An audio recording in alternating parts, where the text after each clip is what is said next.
que je t'ai coincé. Sonia, Rebonjour. Alors désolé, la dernière fois on a oublié de vous dire au revoir, enfin ça on a été coupé. On a été coupé, désolé. Les débuts, petits problèmes techniques. Ça arrive. Chose étonnante dans le livre. On va parler d'un sujet qui concerne tout le monde, c'est la partie prédiction. Christian, et dans ton livre, m'a parlé la dernière fois de l'annonce que tu avais faite au moment des élections présidentielles. Tu peux nous raconter ça? Oui. Sachant une chose, c'est que par éthique, je ne parle jamais de politique. Et ça, je te comprends, parce que c'est quelque chose qui est délicat et qui t'est personnel. Qui est personnel, chacun a son point de vue. Tu veux savoir... Alors les élections présidentielles. Présidentielles, ce qui t'est passé, les premières élections. Quand on parle de l'époque, avant l'affaire Fillon. À ce moment-là, voilà. Ben, on est avant, où Fillon a le vent en poupe, ça monte. Tu es au salon de coiffure. Je suis en train de travailler. En train de travailler. Bah, comme tous les gens. Hein, tu as l'oreille qui traîne. Bah oui, parce que tes clients, c'est des anciens clients. Il y a des nouveaux, des anciens. Tout le monde parle à la télévision de politique. Qui va passer? La droite, la gauche, le centre. Qui va passer? Tout le monde parle de Fillon. Je les écoute. Je ne parle pas de politique dans mon magasin, par principe. Par principe, parce que chacun a son point de vue et je le respecte. Et à quel moment tu sais, toi? Comment? À quel moment? Ouais, je suis en train de coiffer. Je suis en train de travailler. Voilà. Je les écoute. À quel moment tu sais l'information qui arrive? Mais l'information me vient au moment où ils sont en train de tous discuter de politique, de Fillon, d'un tel, de Marine Le Pen, de ci, de là. Et moi, je suis à l'écoute. N'oublie pas que je suis commerçante. Je suis censée écouter, entendre. Oui. Mais je donne pas mon point de vue.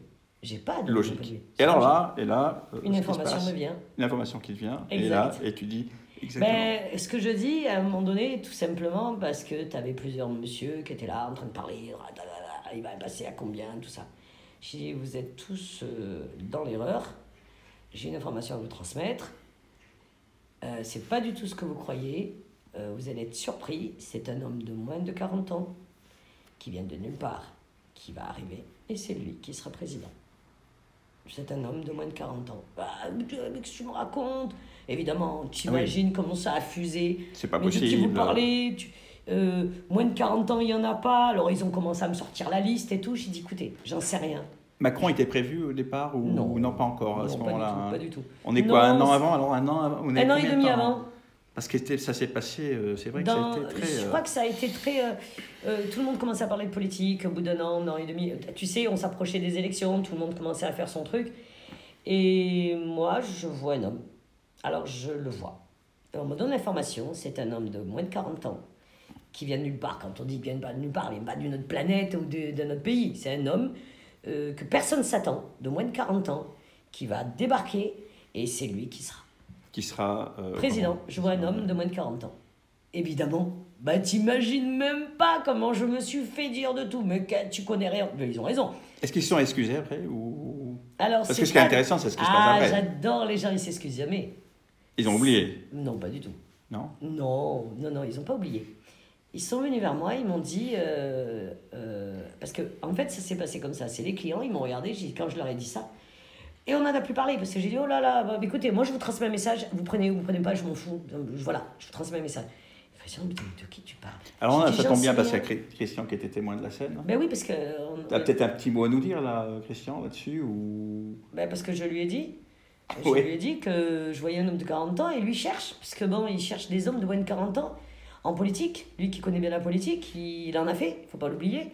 Et il me dit, ben, je vois pas. J'ai dit, je vois un mec de moins de 40 ans, c'est tout. C'est un homme de moins de 40 ans qui va être élu. Évidemment, façon courante, on ne va pas déployer tout ça. Et quand... Donc quand il se présente... Eh bien, quand Fillon a été éjecté et qu'il se présente et qu'il passe même à très peu, mais il est quand même passé, évidemment, les gens qui revenaient dans le magasin ou que je croisais dans la rue ou mes voisins, ils sont venus vers moi en me disant « Il a 39 ans. » J'ai dit, je vous l'avais Après, le dit. truc qui doit être marrant, c'est qu'ils doivent utiliser tes prédictions pour servir pour faire leurs propres prédictions. C'est-à-dire qu'en fait, il entend, si tu veux, le biais, c'est quoi? C'est que tu fais une prédiction, ils se disent, tiens, j'utilise ta prédiction, et je vais me faire mousser avec la prédiction en disant, de toute façon, c'est Macron qui va être... c'est ce jeune homme qui va être truc. Justement, c'est tout le contraire qui s'est produit. C'est tout le contraire. C'est que jusqu'au bout, ils m'ont dit non. C'est impossible. À toi? Oui, ils ont parlé. Bah, tu sais, imagine un salon de coiffure en dehors parce que tu es plein de commerce. On va manger à droite, à gauche. Je dis, mais non, c'est impossible ce que tu racontes. Mais moi, je les laisse parler. Mais je laisse toujours parler les gens. Je dis je transmets une information.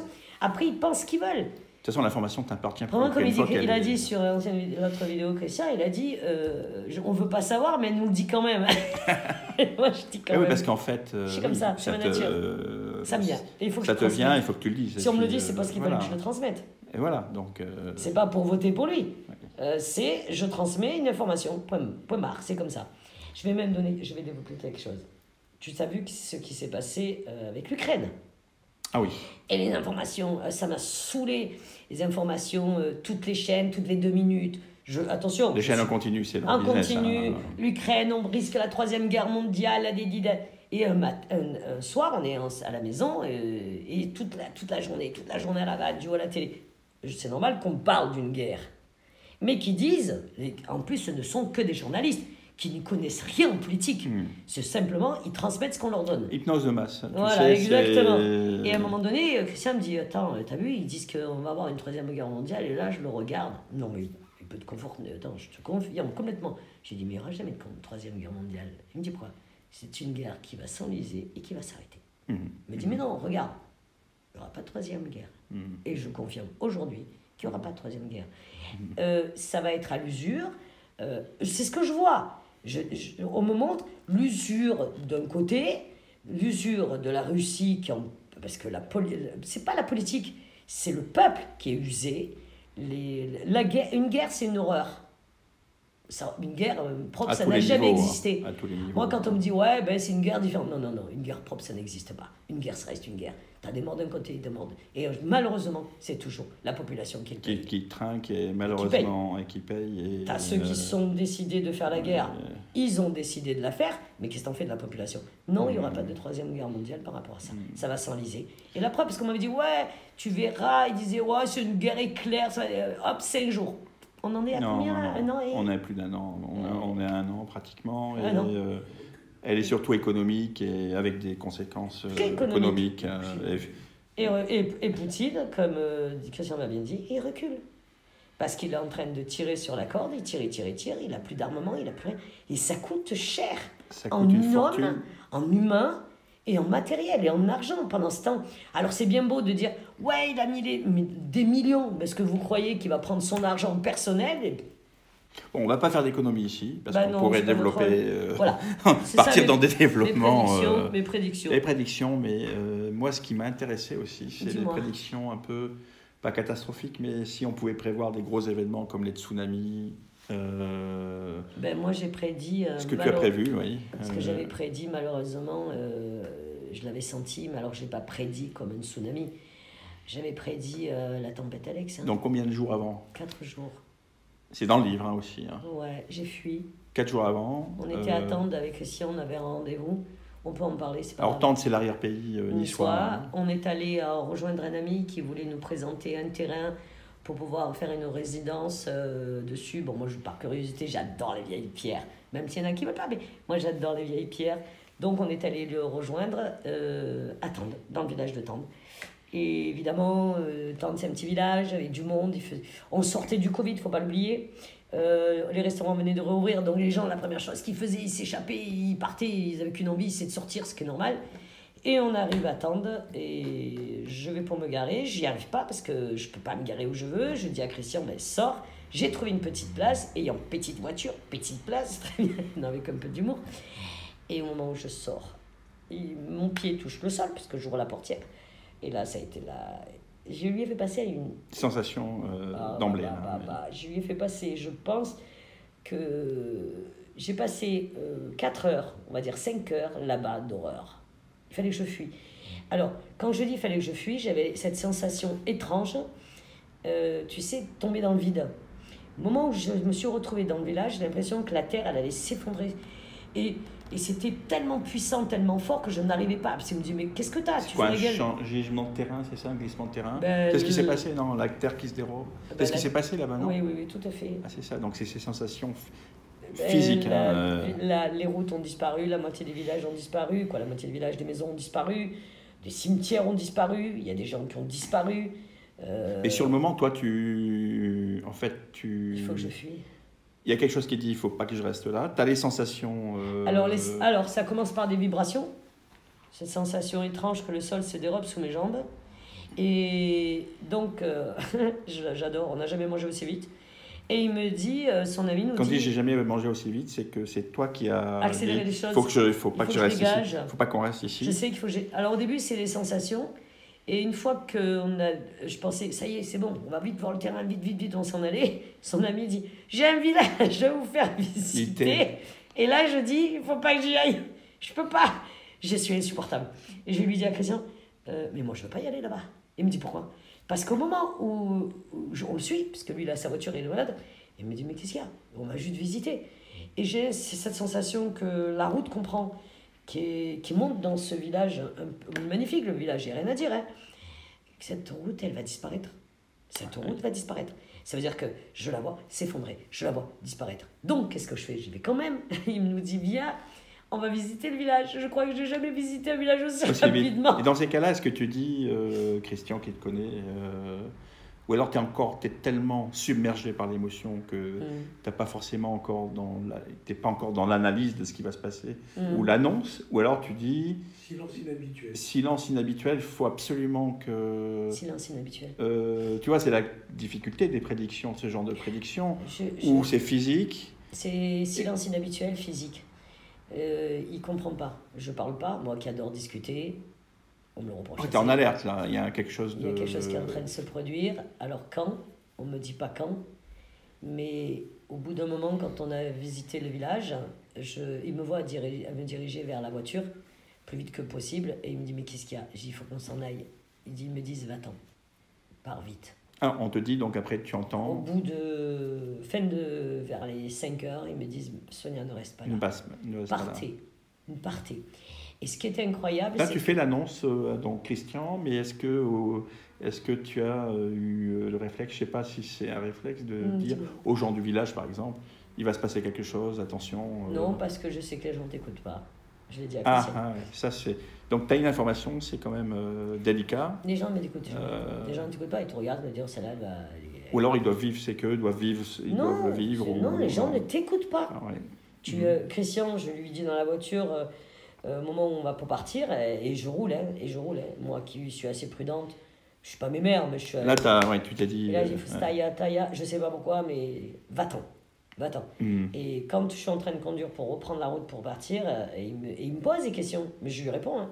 On n'arrête pas de me dire, il faut qu'on parte. Je sais pas pourquoi, il faut qu'on parte. Il me dit, mais explique-moi. On me dit, va-t'en, reste pas ici.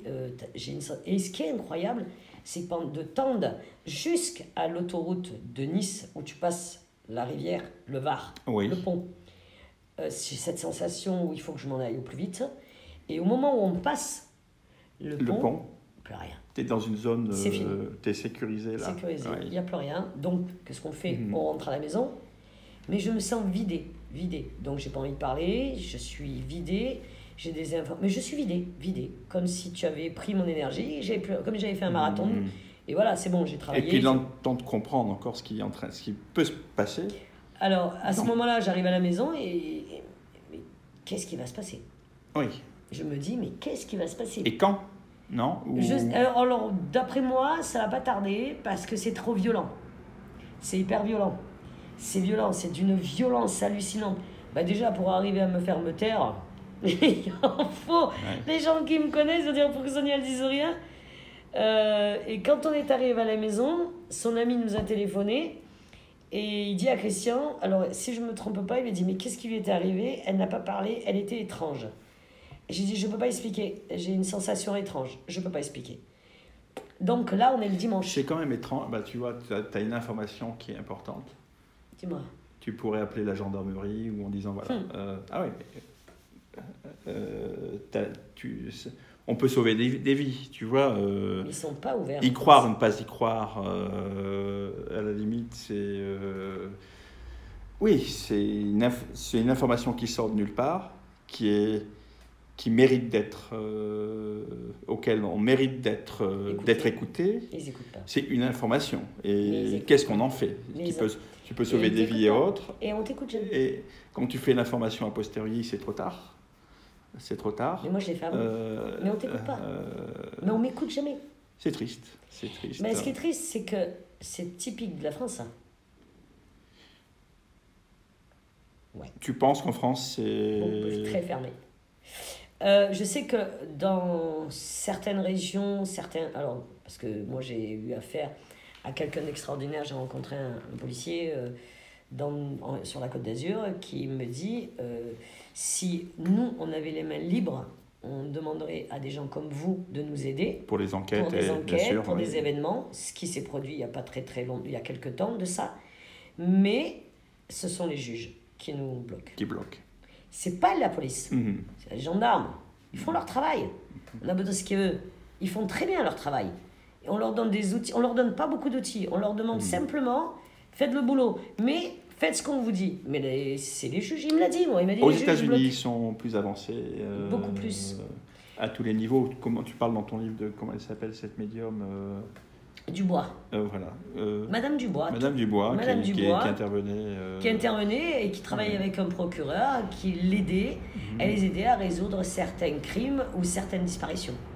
Mais c'était toujours sur l'anonymat, parce que quand ça a été découvert par la population, par un certain type qui voulait prendre le pouvoir lui aussi, oui, ils l'ont éjecté, mais en douceur. Mais c'est incroyable. Elle arrivait à retrouver des personnes qui venaient d'être enlevées, ou d'avoir des gens qui avaient disparu, qui avaient été assassinés. Mais ça gêne. Pourquoi ? Les lobbies religieux et certaines... En plus, je suis sûre que ça n'a rien à voir avec la religion. Et je suis persuadée d'une chose, c'est qu'ils ne supportent pas que des gens comme nous peuvent aider. Pourtant, tu sais que la CIA a utilisé des médiums pour, bien sûr, moi, dans leur programme d'espionnage et autres. Tout à fait, mais tout à fait. Écoute, c'est bien intéressant. On va en rester là pour aujourd'hui. Si vous avez des questions... Posez-les, ces questions. Allez-y, posez-moi des questions. Je réponds si je peux. Je vais faire le mieux possible. Si ça vous intéresse, si vous voulez vous abonner, abonnez-vous. C'est gratuit. C'est pas parce que abonner veut dire payer. Et à la limite, s'abonner, c'est de le faire tout de suite. C'est de le faire tout de suite. Ça parce prend que vous allez 2 secondes, c'est juste sur la cloche. Et ce ne sont pas là, des vidéos qui durent des heures. Donc après, moi, je pourrais, par rapport aux questions que vous allez poser, on va pouvoir rentrer directement dans le cheminement de ce livre. Parce que ce livre, j'ai pas tout mis dedans. Ce livre, je sais que ce livre, les gens commençaient à le lire. Ils se posent des questions, donc on peut aller beaucoup plus loin. Certains l'ont dévoré et ça mérite beaucoup d'autres développements. Tout à fait. On vous laisse tous aujourd'hui. Bonne fin de journée. Et à bientôt. Et n'hésitez pas pour les pouces, les abonnements et les commentaires. Et allez-y, posez des questions. Au revoir, à bientôt. Ciao, ciao. Ciao, ciao.